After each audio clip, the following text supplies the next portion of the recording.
Mac here. Just wanted to show you a few things I got at the auction. Here we go. This, what looks like a block and tackle, is actually a fence stretcher. What's neat about these is that you've got this part here, which actually is the grab for grabbing onto the barbed wire, and the tighter it pulls on it, the tighter it holds that barbed wire in there with those little teeth. And then you got the other end, and usually what happens is you're stretching barbed wire, you're installing barbed wire, and you're at the end of the line, you one end is fastened to a tree or your tractor or truck or whatever is stable, and then you fasten this end to the line, and you're using of course pulleys here, sort of like a block and tackle. You're using these pulleys to put pressure on that line, and then once you get the pressure you want, and this thing would normally be horizontal like this, once you get the pressure you want, you're pulled on the line, you pull up on this part here, and that locks the rope in place so that you can hands-free go staple the barbed wire to the post. And then when you're through and you want to loosen it, you hit that and it puts slack back in it, you take it off and do the next line. These are really handy for repairing fence. I used mine like crazy back in Tennessee when I was repairing old rusty barbed wire fence that had been down for years. I'd go along and tighten it up with these, put some new posts in, and put the staples in the fence and keep on going. So these are really handy to have if you ever find one. A lot of times in the flea market they'll be marked as block and tackle, but really they're a fence stretcher.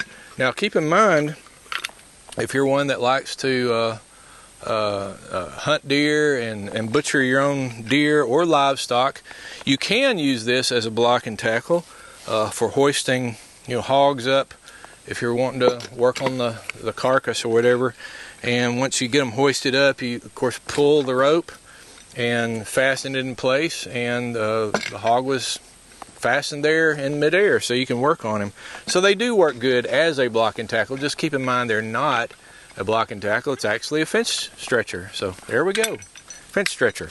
Talk about decorations. Looky here, boy, it's a nice set of Longhorn horns off a Longhorn bull or steer or cow or whatever. It's got a nice leather piece on the center here, and it's mounted to a nice little board. So if you have a Cadillac, this might be an option for your front bumper.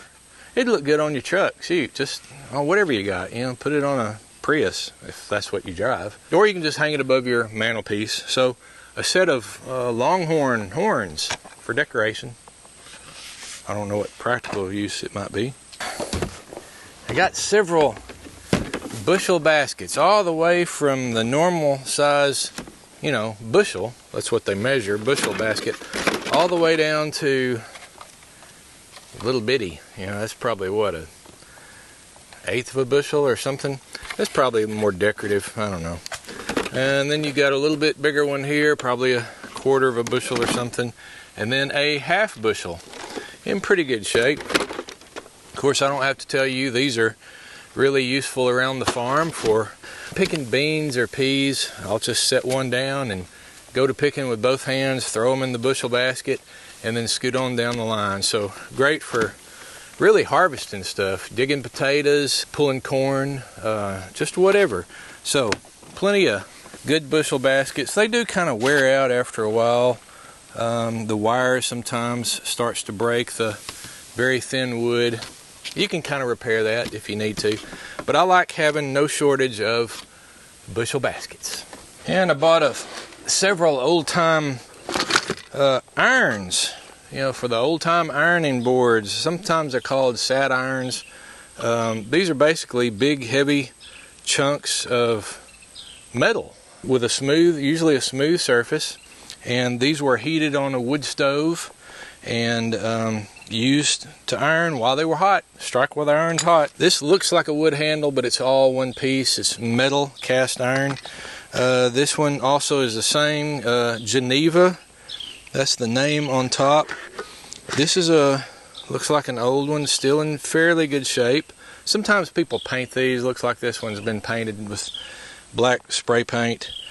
And then you have this kind that has a wooden handle, and it's a removable wooden handle. Let me see here. You can kind of, there you go. It's kind of got a little spring operated lever there, and you can hook that little piece of metal there in the center, and that way you don't have to, you know, the handle's not hot when you're trying to iron. And it looks like I've got, this says on it, Laclede Manufacturing Company, St. Louis, Missouri. And both of these are exactly the same, except there's one handle, and I suspect what the deal was is that you had one heating on the wood stove.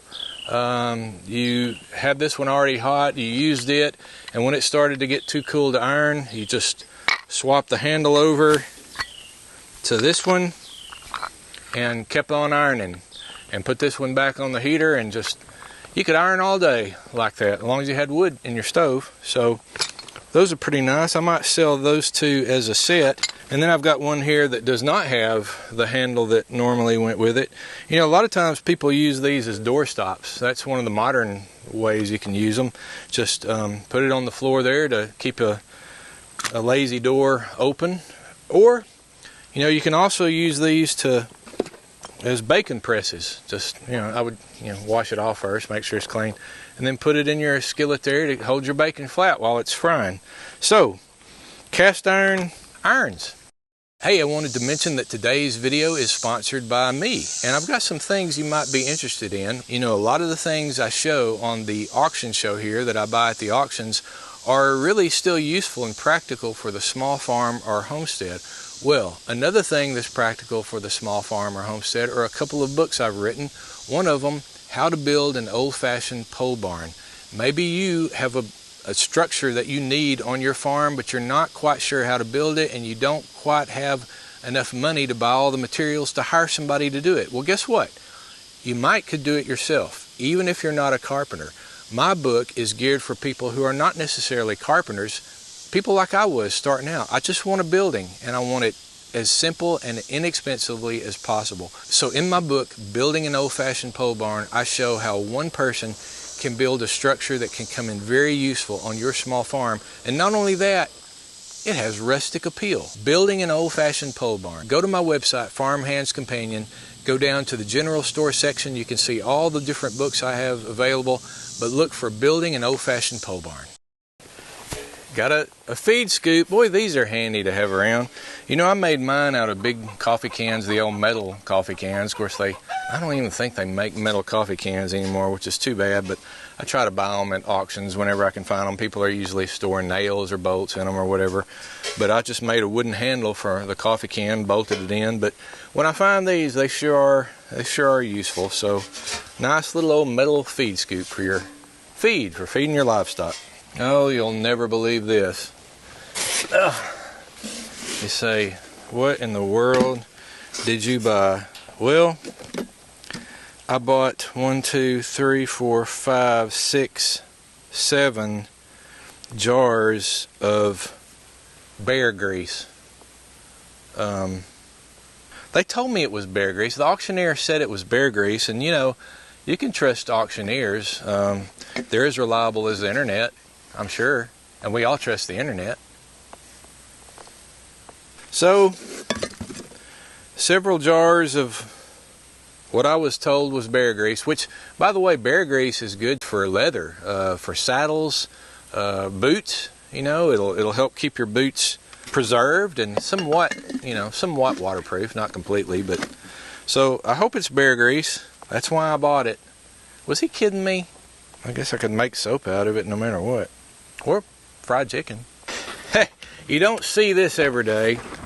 This is as you can see, a buffalo hide. Now this looks to me like it is a rawhide. It has not been worked or tanned. It's still very, very hard, but it is very, very thick. And yeah, you can kind of see the leftover brown hairs right there, some of the little bitty hairs that are still there. But as far as what they told me, this is a genuine buffalo rawhide. You could take this and cut it up and make knife sheaths out of it, or just whatever. So this is a fair, you don't run into buffalo hides every day around here.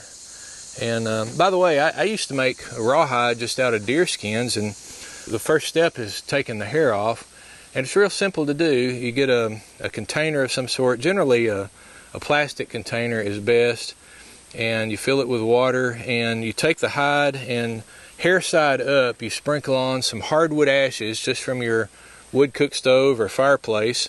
Sprinkle those hardwood ashes on there, get it really wet, roll it up, and submerge it down in the plastic tub of water for a few days. Every few days, pull it out, unroll it, check it, and see if the hair is starting to slip. When it really starts to slip, it's basically the lye in the ashes, because you make lye from ashes and water, and it's the lye that starts making the hair start to slip off the hide. And when you hit that magic day, all of a sudden that hair just pulls out real easily just with your fingers. And if there's some areas where the hair is not pulling good, the ashes may not have come in contact with it, so just put some more ashes in it, roll it back up, put it in the water, wait a few days. Don't wait weeks. I did that once, and that was a mistake. Trust me, almost threw my innards up. But check it every few days until that hair starts to slip, and then you pull all the hair out, and you can let it dry. Looks like somebody had this on a really large, tacked to a really large frame, and let it dry that way. And then you've got rawhide for making just whatever you want to make, knife sheaths or just whatever. So, buffalo rawhide. Anyway, he said this was bear grease. Wonder if he can tell. Whoop. Man.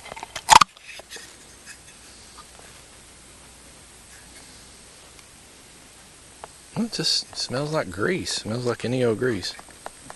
I guess it's bear grease. I don't. Could I do a DNA test on it, or how do you do that?